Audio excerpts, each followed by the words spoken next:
Hello everyone, welcome back to medical Gyani. आज मैं आप लोगों को मेडिकल के कुछ ऐसे वर्ड्स बताऊंगा जो आप लोग अक्सर कहीं ना कहीं ज़रूर देखते होंगे, चाहे डॉक्टर के प्रिस्क्रिप्शन में हो, यानी कि डॉक्टर के पर्चे में हो, शॉर्ट फॉर्म में लिखा होता है, या फिर मेडिसिन के स्ट्रिप में भी लिखा होता है, और हॉस्पिटल के किसी भी डिपार्टमेंट में भी ऐसे वर्ड लिखे होते हैं। मेडिकल के ऐसे वर्ड होते हैं जो हर किसी को पता नहीं होता है और देखकर अक्सर कंफ्यूज रहते हैं। तो उन्हीं वर्ड्स को मैं आज एक एक करके एक्सप्लेन करूँगा। तो स्टार्ट करते हैं। सबसे पहले मैं बताना चाहूँगा, आप लोग अक्सर किसी भी दवाई के लास्ट में आईपी ज़रूर देखते होंगे। जैसे कि मान लो पैरासीटामोल 650 mg, उसके लास्ट में आईपी लिखा होता है, या फिर किसी इंजेक्शन के लास्ट में इंजेक्शन का नाम होगा, सॉल्ट नेम, उसके बाद आईपी लिखा होगा। तो आईपी का मतलब यहाँ पे होता है इंडियन फार्माकोपिया, मतलब कि ऐसा ड्रग यानी ऐसी दवाई जो कि इंडियन फार्माकोपिया के थ्रू बनी है। इंडियन फार्माकोपिया एक किताब का नाम है जो कि इंडिया की है, वही लिखा होता है किसी भी ड्रग के लास्ट में आईपी। और सेम ऐसा है बीपी भी आप लोग अक्सर देखते होंगे। जैसे कि इंजेक्शन पेन आईवी है तो उसमें जैसे सॉल्ट नेम लिखा होता है पेंटापेराजोल फॉर इंजेक्शन बीपी। तो ये जो बीपी है इसका मतलब ये होता है कि ये है ब्रिटिश फार्माकोपिया। जैसे इंडियन फार्माकोपिया एक बुक है, वैसे ही ब्रिटिश फार्माकोपिया भी एक दवाइयों का बुक है, ठीक है। तो वो है ब्रिटिश फार्माकोपिया। तो आज आप लोगों को आईपी और बीपी से जो रिलेटेड कन्फ्यूज़न था वो क्लियर हो गया होगा। आईपी मतलब इंडियन फार्माकोपिया, बीपी मतलब ब्रिटिश फार्माकोपिया। नेक्स्ट है एचबी अक्सर आप लोग ब्लड रिपोर्ट्स में देखे होंगे। एचबी का मतलब होता है हीमोग्लोबिन, इसका फुल फॉर्म है हीमोग्लोबिन। हीमोग्लोबिन होता है हमारे ब्लड में, ठीक है।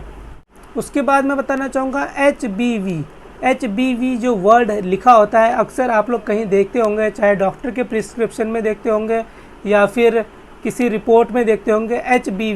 एचबीवी का मतलब होता है हेपेटाइटिस बी वायरस, ये एक वायरस का नाम है। उसके बाद मैं बताना चाहूँगा एचसीवी भी आप किसी डॉक्टर के प्रिस्क्रिप्शन में लिखा हुआ देखेंगे, और एचसीवी एक टेस्ट भी होता है, ब्लड टेस्ट।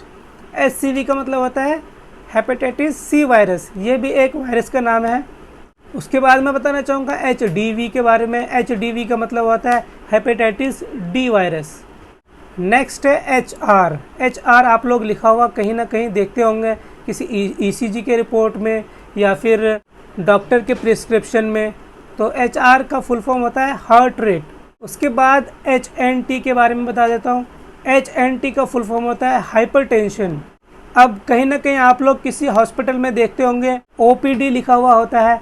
ओपीडी का मतलब होता है out patient department. Out patient department का मतलब होता है कि ऐसे पेशेंट जो हॉस्पिटल जाते हैं, अपना कंसल्टेशन वगैरह जो भी करके फिर वो वापस चले जाते हैं, एडमिट नहीं होते हैं, सिर्फ जाते हैं, डॉक्टर को दिखाते हैं, जो भी करना होता है करके फिर वापस चले जाते हैं। ऐसे पेशेंट के डिपार्टमेंट को हम लोग बोलते हैं आउट पेशेंट डिपार्टमेंट, जो कि शॉर्ट फॉर्म में लिखा होता है ओपीडी।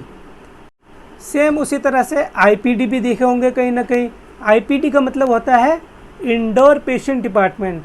ऐसे पेशेंट जो कि हॉस्पिटल में एडमिट होते हैं और जहां पर एडमिट रहते हैं उसी डिपार्टमेंट को बोलते हैं इंडोर पेशेंट डिपार्टमेंट। उसके बाद मैं एक और चीज़ बता देता हूँ, ओटी। वैसे तो ये हर किसी को पता होता है, ओटी का फुल फॉर्म ऑपरेशन थिएटर होता है। उसके बाद अक्सर आप लोग आईसीयू के बारे में सुने होंगे, लेकिन शायद हर किसी को उसका फुल फॉर्म पता नहीं होता है और उसके बारे में ज़्यादा डिटेल पता नहीं होता है कि आईसीयू में होता क्या है।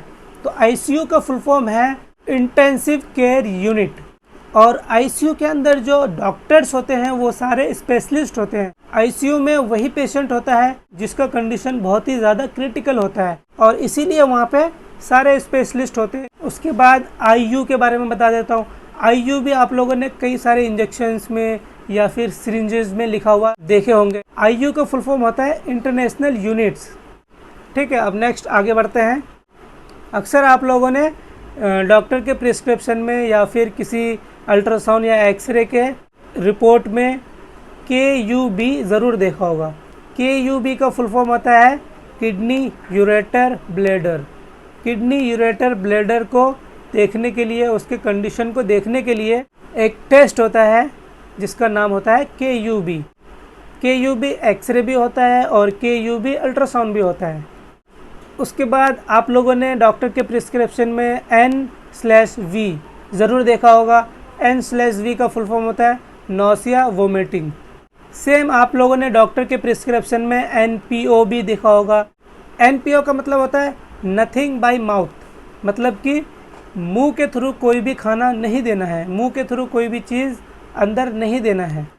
उसके बाद NVD के बारे में बता देता हूँ। NVD का फुल फॉर्म होता है नॉर्मल वेजाइनल डिलीवरी। उसके बाद OTC भी सुना होगा, अक्सर मेरे ही वीडियोस में आप लोग OTC सुनते हैं। OTC का फुल फॉर्म होता है ओवर द काउंटर। इसका मतलब एक ऐसा दवा जो कि बिना डॉक्टर के प्रिस्क्रिप्शन के मिल सकता है।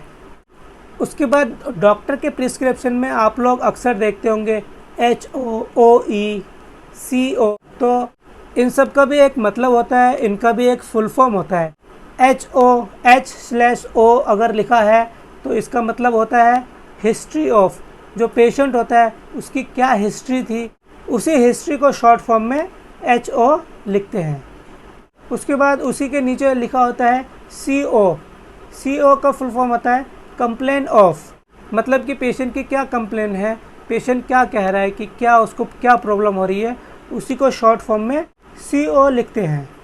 उसके बाद उसके नीचे लिखा होता है OE का फुल फॉर्म होता है ऑन एग्जामिनेशन। जब डॉक्टर के पास पेशेंट जाता है, हिस्ट्री लिखता है, कंप्लेंट लिखता है, उसके बाद फिर वो खुद एग्जामिनेशन करता है पेशेंट को कि क्या प्रॉब्लम और हो सकती है, और उसी को शॉर्ट फॉर्म में OE लिख देते हैं। और उसके बाद जो भी एग्जामिनेशन करता है डॉक्टर, उसके नीचे वो मेंशन कर देते हैं। तो ये कुछ वर्ड्स थे मेडिकल के जो हर किसी को जानना ज़रूरी होता है। अक्सर लोग देख के इसको कंफ्यूज रहते हैं कि इसका मतलब क्या हो सकता है। अभी तो और भी बहुत सारे वर्ड्स हैं जो कि मैं नेक्स्ट पार्ट में बताऊंगा। तो ये थी आज की जानकारी। मिलते हैं नेक्स्ट वीडियो में, तब तक के लिए बाय एंड टेक केयर।